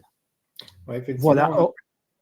Effectivement, pardon Philippe, en fait, il y a une obligation réglementaire d'être en classe A à 100%, sauf qu'avec Philippe, on a vraiment travaillé on a vraiment fait une étude technico-économique de cette faisabilité de classe A avec des échéances, avec des points clés. On va dire, sur cette partie-là, on va le faire, sur cette partie, on va faire autrement, sur cette partie, on ira en rendez-vous. Et là, on est vraiment sur une recherche technico-économique pour pallier justement, parce que je pense que certains, il y a un problème de budget, d'hommes, etc. Et c'est le travail qu'on a fait avec Philippe Di Magnolo, en plus de la lecture de ses plans, de ses procédures. Voilà, c'est le travail qu'on a fait. Ouais. On a également, pour revenir sur un point qui à mon avis aussi important, sur ce que tu as évoqué, Gérald, sur les réseaux électriques, les réseaux Enedis et les réseaux de fibres qui alimentent nos PR ou quoi que ce soit. Bon, nous avons fait un recensement de tous ces ouvrages-là et on devrait le terminer d'ici la fin du mois de novembre. Et là, je vais m'attacher dans les semaines qui arrivent à faire une déclaration multi-réseau auprès de Construire sans détruire pour justement pouvoir protéger ces ouvrages qui nous permettent de faire tourner nos PR, par exemple, nos refoulements, nos stations de relevage, parce qu'on sait que si on nous accroche les câbles, ça va nous induire des problèmes de fonctionnement. Et donc, voilà, c'est ce genre de petits sujets, parce que je pense que tous les gens qui nous écoutent sont au courant de la réglementation, la connaissent dans ces très grandes lignes. Mais bon, il y a des petites subtilités où il faut vraiment se plonger dedans. Et alors là, l'apport de cet audit a été sur ces petits points de détail et ça a été très, très, très, très bénéfique. On a fait ce genre d'audit, on a fait ce genre d'audit sur, pas que chez REPA, mais on en a fait sur d'autres structures avec d'ordre national, des grandes références d'entreprises, on ne dira pas les noms, mais voilà, notamment sur Paris, sur les grosses structures sur Paris, etc. On a même fait ça sur un exploitant de réseau de gaz, on a fait cette démarche-là, donc voilà, on a quand même un bon retour sur le sujet et sur les échanges qu'on a pu avoir et justement sur cette stratégie sur cette stratégie. Notamment, vous voyez, on a fait ça sur un exploitant qui a sur Paris 8000 km de réseau, ouais, donc une densité de Paris. Donc, vous voyez, on a fait un audit sur 5 jours pour pouvoir leur apporter toute une stratégie et ça s'est très, très bien passé, quoi. Donc, voilà. Super. En tout cas, merci beaucoup, Philippe, de nous avoir fait part de votre témoignage par rapport à ça et content que ça ait pu vous aider à solutionner certaines problématiques. Allez-y, si vous voulez terminer sur quelque chose. Ouais, non, j'attends juste le webinaire sur le PCRS parce que c'est quelque chose, à mon avis, qui est la suite logique. Voilà, parce que nous, on va faire des efforts pour géoréférencer nos réseaux en classe 1. On va les rendre sur des plans. Voilà, il faut boucler la boucle avec ça, à mon avis. Rendez-vous est pris. Rendez-vous est pris. C'est déjà en discussion chez nous, donc on pourra vous donner de l'actualité là-dessus. Il n'y a pas de problème. Je me permets de rapidement conclure parce qu'il est maintenant 15h31. On a le droit de dépasser un petit peu quand même. Mais voilà, tout simplement pour dire, on avait une dernière question à poser pour les personnes qui sont encore présentes. Amélie, toujours en coulisses, est-ce que tu as la dernière question? Elle est ici. Dans quel type d'accompagnement de manière prioritaire vous auriez besoin? Alors, on va parler de la certification IPR, de formation réglementaire sur la cartographie, bien entendu, parce que c'est l'objet aujourd'hui de notre échange, et de la formation lecture de plan de réseau et marquage piquetage. Comme on le disait tout à l'heure, il y a très peu de marquage piquetage qui sont conformes à la réglementation. Il y en a quand même quelques-uns, il faut le dire. Mais voilà, il y en a très peu. Il y avait des études qui disaient que seulement 60%, que 60% étaient faux. Mais bon, je crois que les chiffres, c'est ça, hein, Gérard. Où il n'y avait que 20 ou 30% de marquage fait sur certains chantiers en région parisienne. Oui. Voilà. Il y avait une étude. Voilà, quand ils sont inexistants, on ne peut pas les répertorier. Ouais. Et puis après, voilà, pour l'accompagnement personnalisé, c'est une prestation qu'on met à disposition parce qu'on a cette expertise des réseaux, parce qu'on connaît votre métier et les différentes problématiques auxquelles vous pouvez être confrontés. Donc, c'est un accompagnement, hein, ça peut être 1-2 journées sur le terrain, et puis après, ça peut aller jusqu'à beaucoup plus en fonction des besoins. Donc, je vous invite vraiment à consulter notre catalogue là-dessus. On peut vous faire, bien entendu, gagner du temps de par l'expertise de nos intervenants aujourd'hui. Voilà, je vous invite vraiment à être curieux. Revenez vers nous. Nous, on sera hyper attentifs sur toutes vos réactions, sur toutes les questions que vous avez pu poser. Il y en a beaucoup aujourd'hui et c'est super. Merci beaucoup. Je voulais juste faire un petit point très rapidement, une petite mise à jour par rapport au PCRS et ce que Sogelink est en train de mettre en place aujourd'hui.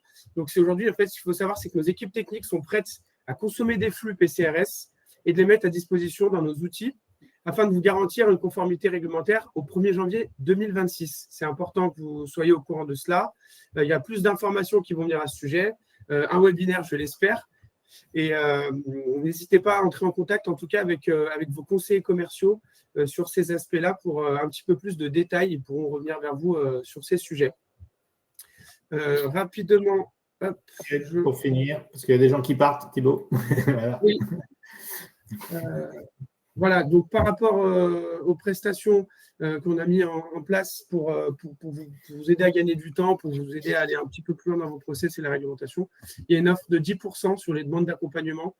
Donc, pour un devis renvoyé signé avant le 31 octobre 2025, on se mettra à votre disposition pour répondre à vos questions et vous apporter les différentes informations. Une adresse de contact qui est formation@sogelink.com. N'hésitez surtout pas à nous envoyer vos demandes de contact. On essaiera de vous rappeler au plus vite. Voilà, et donnez-nous bien entendu vos coordonnées par mail et sur mon téléphone pour être appelé.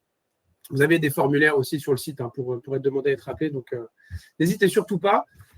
Chose importante, le PDF de cette présentation va vous être donné. Vous aurez accès au replay également. N'hésitez pas à l'envoyer à toutes les personnes qui peuvent être concernées par cette réglementation et ces avancées. Je remercie bien entendu donc Gérald, Philippe pour votre intervention aujourd'hui. Merci beaucoup. Je remercie Justine, Zacharia pour la modération, Amélie, Ophélie pour les coulisses, la préparation et le fait que tout se soit bien passé pour le dérouler. Lucie aussi et puis toutes les autres personnes qui ont participé de près ou de loin à la mise en place de ce webinaire. on se rend vraiment compte qu'il y a une grosse audience, que vous êtes très présents dessus. Donc, un grand merci. On essaye de se donner rendez-vous pour très bientôt sur divers sujets qui pourront intéresser au même titre qu'aujourd'hui. Merci à tous d'avoir été présents. Merci. Et merci, Monsieur Di Magnolo, de votre présence et de ce témoignage. Merci beaucoup à vous aussi de m'avoir invité. Je vous en prie. Passez tous une très bonne fin de journée et puis à très bientôt. Merci, au revoir. Merci.